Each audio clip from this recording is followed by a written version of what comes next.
ছোট পর্দার জনপ্রিয় অভিনেত্রী শবনম ফারিয়া চলমান ঘটনা নিয়ে বরাবরই সোশ্যাল মিডিয়ায় সরব থাকেন। নিয়মিত পোস্ট দিয়ে নিজের অবস্থান জানান দেন এই অভিনেত্রী। এমনকি সমসাময়িক নানা বিষয় নিয়ে ফেসবুকে পোস্ট দিতে দেখা যায় তাকে।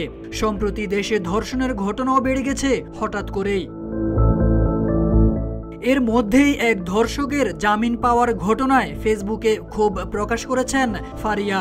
এবার নারী দিবসের পোস্টেও নারীদের নিরাপত্তা নিয়ে প্রশ্ন ছুড়ে দিলেন তিনি, যেখানে ক্যাপশনে তিনি লিখেছেন, যেই দেশে সামাজিক যোগাযোগ মাধ্যমে ঢুকলে প্রতি রিফ্রেশে একটি করে ধর্ষণের সংবাদ, সেই দেশে আবার ওমেন্স ডে কি? এর আগে ধর্ষকের ফাঁসি নিয়ে ফারিয়া একজনের পোস্ট নিজের ফেসবুকে শেয়ার করেন, যেখানে লেখা রয়েছে, আমি আওয়াজ তুললাম, আপনারাও তুলেন। এই দেশে ধর্ষণ মামলায় ধর্ষককে 40 দিনের মধ্যে ফাঁসি কার্যকর করার দাবি জানাই।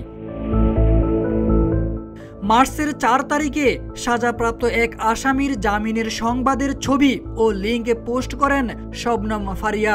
সেই পোস্টের ক্যাপশনে তিনি লিখেন, ধর্ষককে যারা জামিন দিয়েছে কিংবা এই প্রসেসের সঙ্গে যারা জড়িত তাদেরও শাস্তির আওতায় আনা জরুরি। তবে অভিনেত্রী নিজের পোস্টের কমেন্ট সেকশন অফ করে রেখেছেন, এতে করে অনুরাগীদের মন্তব্য দেখা যায়নি। ফারিয়াকে সর্বশেষ দেখা গেছে মোবারকনামা ওয়েব সিরিজে। এতে মোশাররফ করিমের বিপরীতে অভিনয় করেন তিনি। পর্দায় দুজনের কাজ বেশ প্রশংসিত হয়েছে। বর্তমানে পর্দায় কম কাজ করছেন এই অভিনেত্রী। সাম্প্রতিক সময়ে একটি কমেডি শোয়ের বিচারক হিসেবেও হাজির হয়েছিলেন তিনি। তারেক আজিজ খান, রূপালী বাংলাদেশ।